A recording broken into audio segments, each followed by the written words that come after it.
ජීවිතේ හැමෝම මොකක් හරි පස්සේ දුවනවා නේද? හීනයක්, හොඳ රැකියාවක්, එහෙම නැත්නම් පරිපූර්ණ අනාගතයක්. ඒත් දවසක අවසානයේදී ඔළුව කොට්ටේ තියන්නේ හිස්කමක් හිතේ තියාගෙන.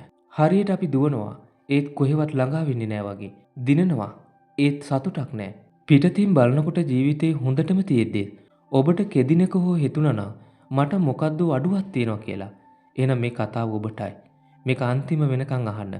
මොකද මේකේ තියෙන පාඩම ඔබ ඔබේ ජීවිතය දිහා බලන විදිය සදහටම වෙනස් කරන්න පුළුවන්. ආරාධනා කරන ඔයාලා හැමෝටම එකතු වෙන්න මේ කතාවත් එක්ක. නිස්කලංක පොඩි ගමක හිටියා ඩැනියෙල් කියලා තරුණයෙක්. ගමේ හැමෝම ඩැනියෙල්ව දැන හඳුනගෙන හිටියා වගේම ඔහුට ගෞරව කළා. ඇයි දන්නවද? මොකද ඩැනියෙල් කියන්නේ කිසිම අභියෝගයකින් පසුබහින්නේ නැති කෙනෙක්.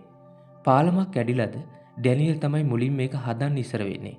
අසල්වැසියෙක් අසනීප වෙලාද මුලින්ම එයා තමයි බලන්න යන්නේ. අනිත් අය ඒක කරන්න බෑ කිව්වම ඩැනියෙල් hina වෙලා කියන්නේ එහෙමනම් මම ඒක කරනවා කියලා. පිටත ලෝකයට ඩැනියෙල්ගේ ජීවිතේ පරිපූර්ණයි. ඔහු ගමේ හැමෝගෙම ආදරය, විශ්වාසය, ගෞරවය දිනාගෙන හිටියා. ඒත් හිත ඇතුලේ ඔහු රහසක් අරගෙන ගියා. කාටවත් නොපෙනෙන දුක. හැම රාත්‍රියකම ඩැනියෙල් ඔහුගේ පොඩි ගේ ඇතුලේ ලී සිවිලම දිහා බලාගෙන කල්පනා කළා. ඇයි මට මොකද්ද අඩුවක් තියෙනවා වගේ දැනෙන්නේ? මේ තරම් දේවල් දිනාගෙන ඇයි මම මේ තරම් අසම්පූර්ණයි කියලා මට හිතෙන්නේ. කන්න බොන්න තිබුණා, මිත්‍රයෝ හිටියා, අසල්වාසීන්ගේ ගෞරවය තිබුණා. ඒත් අමුතුම හිස්කමක් ඔහුගේ පස්සෙන් ආවා. හරියට පිටිපස්සෙන් එන සෙවණැල්ලක් වගේ. දවසක් උදේ ඩැනියෙල් ගඟ ළඟ වාඩි වෙලා කල්පනා කර කර ඉන්නකොට පොඩි කාලේ ඇහුණු කතාවක් මතක් වුණා. කැලෑව ළඟ පොඩි පැල්පතක ජීවත් වුණු එලී කියලා මහලු කෙනෙක් ගැන. ගමු කිව්වේ එලී කියන්නේ සාමාන්‍ය කෙනෙක් නෙවෙයි කියලා. ඔහුගේ වචන කණ්ණාඩියක් වගේලු. එයා එක්ක කතා කළොත් අපිට උත්තර විතරක් නෙවෙයි අපේ ඇත්ත ස්වභාවය හොඳටම පේන ගන්නවලු. සමහර විට මේ එලී ගුරුතුමාට මට නැති දේ හොයාගන්න උදව් කරන්න පුළුවන් වෙයි කියලා. ඊළඟ දවසේ උදේම එලී කියන මිනිහයාගේ පැල්පත හොයාගෙන යන්න පිටත් වුණා.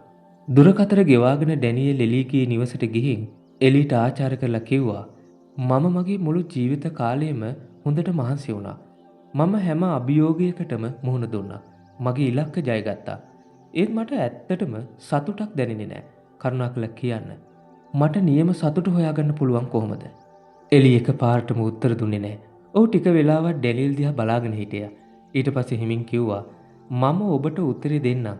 ඒත් ඊට කලින් ඔබ මට වැඩක් කරන්න ඕන. එලී නැගිටලා ගිහින් අරගෙන ආවේ පරණ ලී බාල්දියක්. ඒක හොඳටම දිරලා. මේ බාල්දිය ගන්න එලී කිව්වා. සතියක් තිස්සේ හැමදාම ගඟට ගිහින් වතුර පුරවලා. හැබැයි මතක තියාගන්න බාල්දියේ හිල් වලින් පිරීලායි තියෙන්නේ. ඩැනියෙල්ට මුකුත් තේරුනේ නැහැ. කඩතුළු සහිත බාල්දියකින් වතුර අදින්නේ ඇයි? ඒ තෙලිට තිබ්බ ගෞරවය නිසා ඔහුට ඒක කරන්න සිද්ධ වුණා. ඉතින් ඊළඟ දවසේ උදේම ඩැනියෙල් ගඟට ගියා. ඔහු පැලුණු බාල්දියට සීතල වතුර පිරෙව්වා. ඊට පස්සේ එලීගේ පැල්පතට ආපසු ඇවිදින්න පටන් ගත්තා. ඔහු ළිඳ ළඟට එනකොට වතුර ගොඩක්ම බාල්දියේ පැලුම් වතුරින් බිමට ගිහිල්ලා ඉවරයි.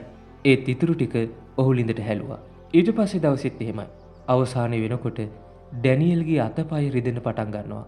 කොන්දත් අමාරුයි. හිතත් බලාපොරොත්තු සුන්වීමෙන් පිරීලා. 7 වෙනි දවසේ ඔහු එලීගේ පැල්පතට ආවේ පුංචි වතුර පොදක් විතරක් ඉතිරි වෙලා තිබුණු බාල්දියත් අරගෙන. සිය වැඩේ අසාර්ථක වුණා. ඔහු හිමින් කිව්වා මට ඔබේ ළිඳ පුරවන්න බැරි වුණා. මම වතුර ගොඩක් අපතේ යවුවා.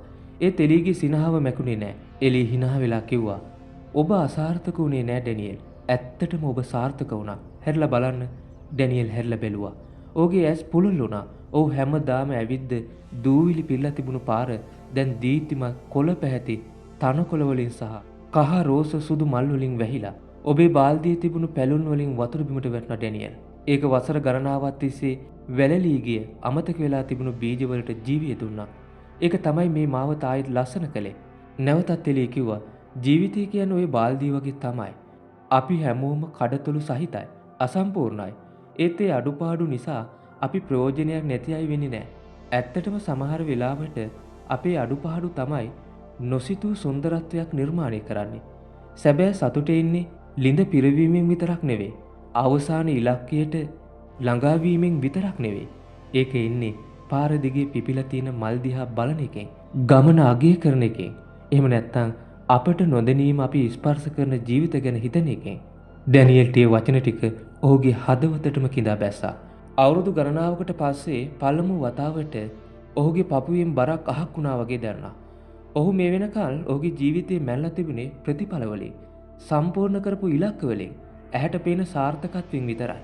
ඒත් එළිය ඔහුට පෙන්නුවා අපේ නොපෙනෙන බලපෑම, අපි බෙදාගන්න කරුණාව, අපි දෙන ආදරය, අපේ පුංචිම උත්සාහය පවා අපි නොදන්නා බීජවලට වතුර දෙනවා වෙන්න පුළුවන් කියලා. ඩැනියෙල් ආපසු ගමට යනකොටත් ඔහුගේ හැම ප්‍රශ්නයකටම උත්තර තිබුණේ නැහැ.